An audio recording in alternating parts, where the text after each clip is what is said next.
Welcome back to the deep dive. Today we're tackling something huge, a real structural break in global politics that our sources are calling the global Gen Z revolution. And we really have to stress this is so much more than a few scattered protests. Right, it's a synchronized transnational wave of youth mobilization, and it seems to have just completely fractured the geopolitical landscape of the last couple of years.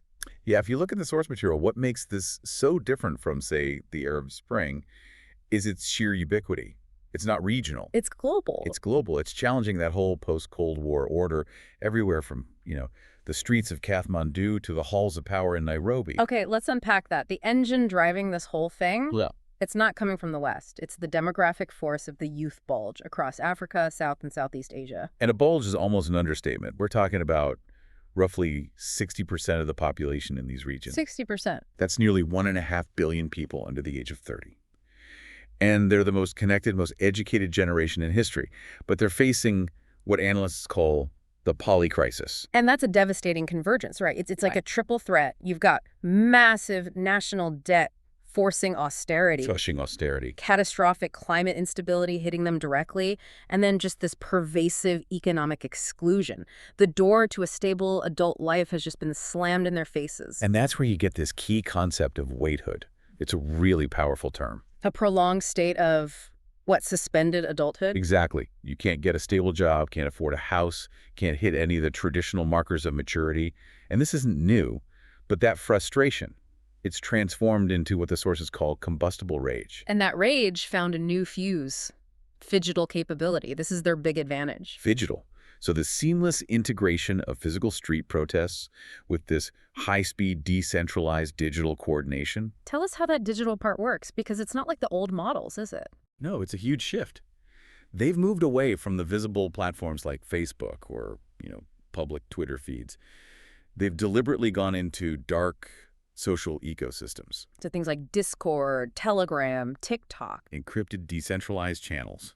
It means state intelligence is constantly playing catch-up. They can't penetrate the planning before the mobilization is already happening. That makes a ton of sense. So our mission today is to follow this chronologically. We'll start in South Asia, which really set the template for regime change. Then we'll move to the African theater to see how the ideology matured before digging into the aesthetics and the strategic forecasts for what 2026 is going to look like. So let's start with Bangladesh. Analysts all point to it as patient zero. This was the first successful Gen Z-led revolution that, back in 2024, just shattered that whole myth of authoritarian invincibility. And the trigger seems almost small at first. Student protests against a government job quota system. Yeah, a system that was pretty transparently just a way for the ruling Awami League to hand out jobs to its supporters. But the state's reaction Was immediate and completely overwhelming. it was catastrophic. Not just swift. Human rights groups have verified at least 1,400 deaths. Security forces using lethal force on unarmed students. But the key insight here is that maximum force didn't work. It failed spectacularly. It didn't crush the movement. It radicalized it overnight. The demand for job reform just exploded into this maximalist call for the Prime Minister, Sheikh Hasina, to resign immediately. The sources really pinpoint the mechanism of collapse, though. It wasn't just the street pressure in August 2024. No, it was the street pressure plus a strategic pivot from the armed forces. They withdrew their support, Just refused to keep shooting their own people. which set a chilling new precedent for every other regime in the region that was watching. That refusal is what made the transition possible. And by now, January 2026, the country is under an interim government led by Nobel laureate Dr. Muhammad Yunus. They have this foundational document, the July Charter. Incredibly ambitious. It envisions a 3-0 world: zero poverty, zero unemployment, and zero net carbon emissions. But the reality they've inherited is a political minefield. They're trying to govern a broken state, dismantling what the sources call a deeply kleptocratic financial system. The numbers are just staggering. Over 1.7 trillion taka in non-performing loans. That's about $15.5 billion US dollars. Money that's just gone. Stolen, basically. Yeah. It hollowed out the entire banking sector. And on top of that, you've got inflation stubbornly high, between 11 and 14%. So that's the classic revolutionary dilemma.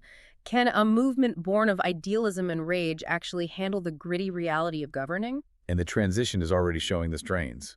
Yunus made this really controversial but deeply pragmatic decision to lift the ban on the Islamist party Jamaat Islami. Which must have terrified the secular activists. It did, but it was arguably necessary to prevent a total political vacuum. Now, with elections coming in February 2026, there's this huge risk that the old dynastic parties will just reassert themselves and marginalize the very Gen Z revolutionaries who started it all. The revolution provides the spark, but the old guard absorbs the power. It's a real danger. And that successful template moved very quickly to Nepal in 2025, but with what they call digital velocity. The trigger there was different. The government banned 26 social media platforms. Right, TikTok, Discord. They claimed it was to stop social disharmony. But for the youth, these platforms are their entire economic lifeblood. So it felt like an existential attack. Absolutely. And then, just like in Bangladesh, the state's brutality backfired. Security forces killed 19 protesters, including a 12-year-old child, and the anger just went national. Which brings us to their Bastille moment, September 9th. Protesters, coordinated entirely on VPN-enabled Discord servers, stormed the Singha Durbar, The seat of government. and set the parliament building on fire. The prime minister was gone within hours. And what happened next is just fascinating. They call it digital democracy. In that power vacuum, youth leaders used those same Discord servers to debate and nominate a consensus candidate, a former Chief Justice, Sushila Karki. And she was sworn in just 3 days later, appointed directly by the digital street. Incredible, isn't it? But it raises this huge question for the March 2026 elections. Can that kind of consensus survive a traditional complex election? Or will the old elites just muscle them out? Before we move on, we have to touch on Pakistan because it's the counter-narrative. It is a necessary and darker one. The revolution there stalled because it ran headfirst into a hardened deep state, the military establishment. So unlike in Bangladesh, the military didn't stand down. Not at all. They leveraged their entire coercive apparatus, mass arrests, military trials. They just dismantled the opposition leadership. The fictional balance tipped back toward the physical force of the state. So for 2026, the driver of instability there isn't revolution. It's pure economic desperation. Massive floods in 2025, hyperinflation, and the pain of IMF-mandated subsidy removals hitting everyone. Okay, let's transition to the African theater. The continent's median age is just 19, so this ideology found incredibly fertile ground. And Kenya's movement is arguably the most politically sophisticated model we've seen. It's the ideological engine for the continent. It started with opposition to the 2024 finance bill, the tax hikes. But the key shift was this explicit rejection of traditional tribal politics, which has been the defining feature of Kenyan power for decades. But the youth were chanting, and this is quoted everywhere, "We are not Kikuyu, Luo, or Kalenjin, we are Kenyans." Wow. That's a direct challenge to the entire patronage system. It is. The bill was withdrawn, but it cost over 65 lives. The crucial development by 2026, though, is how quickly the movement institutionalized. So from street anger to organized politics. Exactly. For the formation of the Kenya Left Alliance, or KLA. This shows a real transition from protest to structured political contestation. And their platform is explicitly anti-capitalist, pan-Africanist, centered on land, food, and freedom. They're calling for land reform, removing foreign military bases, and rejecting odious debt. What does that mean in real terms? It's an aggressive move. They're basically saying that any debt accumulated by corrupt past regimes without public benefit should be unilaterally repudiated. So just not paid back. Essentially, yes. It's a direct challenge to Western creditors and institutions like the IMF. It's a powerful model for turning street anger into a long-term electoral strategy. Then down in Madagascar, you had one of the most rapid and innovative victories in late 2025. The trigger there was purely visceral. Not abstract at all. Chronic 12-hour water and electricity shortages in the capital. It was just a complete failure of the state to provide basic services. And their tactics were so creative. They adopted the Jolly Roger flag from the anime One Piece. A symbol of pirates fighting a corrupt world government. Transnational, recognizable. And crucially, when the internet was throttled, they used BitChat, a Bluetooth-based offline messaging app. So they could coordinate completely off the grid. But the real defining feature was their weaponization of OSINT, open source intelligence. When the president, Fragility, tried to flee. Gen Z digital sleuths used commercial flight trackers. Yeah, Flight Radar 24. They tracked his private jet and helicopter in real time and broadcast his escape attempt to the whole nation. That transparency just destroys any remaining legitimacy. Completely. A specialized military unit intervened on the side of the protesters, forced them into exile, and installed a transitional leader. Sources call it a good coup, but we have to be careful. Right, because a revolution seeking democracy ended up with a 2-year suspension of democracy under a military regime. Exactly, which contrasts with Morocco, where the movement really hit the limits of reform. The spark was agonizingly tragic, the death of 8 women in childbirth. Highlighting the total collapse of public health. And the grievance was this savage juxtaposition of priorities. The fury was over 5-star stadiums and 1-star hospitals, referencing all the spending for the World Cup while essential services withered. But the state's response there was very effective in a way, a hybrid strategy. A very effective one. They arrested over 2,000 leaders, basically decapitating the movement. But at the same time, the king intervened and offered a pressure release valve. Concessions, a 16% budget increase for healthcare and education. Textbook political containment. It mollified just enough people to stop a total collapse without ever giving in to the core demand for the prime minister's resignation. The revolution was diffused, not defeated. Okay, let's zoom out. The tactical innovation is what really binds these movements together, starting with this idea of digital warfare. Well, the use of AI content generation is a total game changer.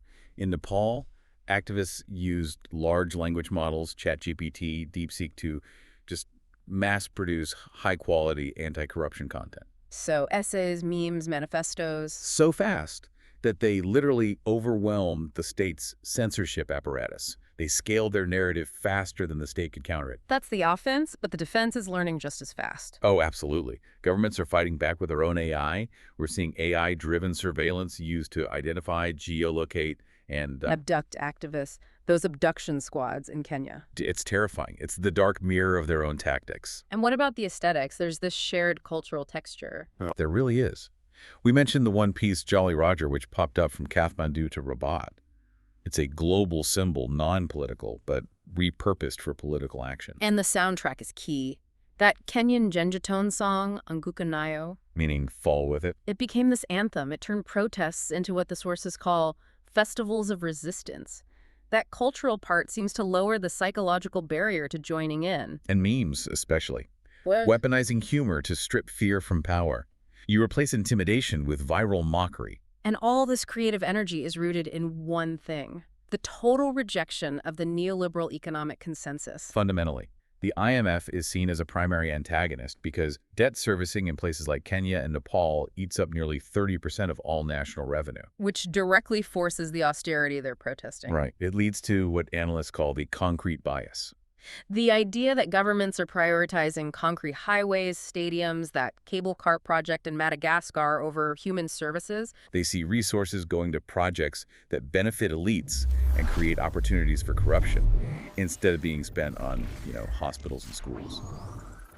Before we get to the forecast, let's just touch on a few other critical flashpoints where the revolution has sort of mutated. Indonesia is a good example, a defensive success, right? The Indonesia Jalat movement used flash protests to defend the constitutional court from a law that would have enabled dynastic politics. They mobilized so fast the legislature had to back down. It was a successful defense of an institution. But South Korea is completely different. It's a unique, highly polarized scenario where the Gen Z conflict isn't against the state, but internal. It's a fierce gender war. Yeah. You have young men consolidating behind explicitly anti-feminist political platforms. Viewing themselves as victims of changing norms. And at the same time, you have young women consolidating behind liberal causes and, critically, the 4B movement. Which is Baihan, rejecting marriage. Bai Cholson, rejecting childbirth. Bayone, rejecting dating. And Bai Seksu, rejecting sexual relationships. It's a demographic strike against a society they feel is hostile to them. The revolution there is social, not geopolitical. That is a powerful and destructive form of resistance. Then finally, Iran. A resurgence of unrest in late 2025. And it's a blend. Economic desperation, the Kuriel has collapsed, mixed with political demands. What's really notable is the reappearance of monarchist slogans like Javed Shah. Long live the Shah. Yeah, it indicates this deep nostalgia in a generation that has zero memory of that era.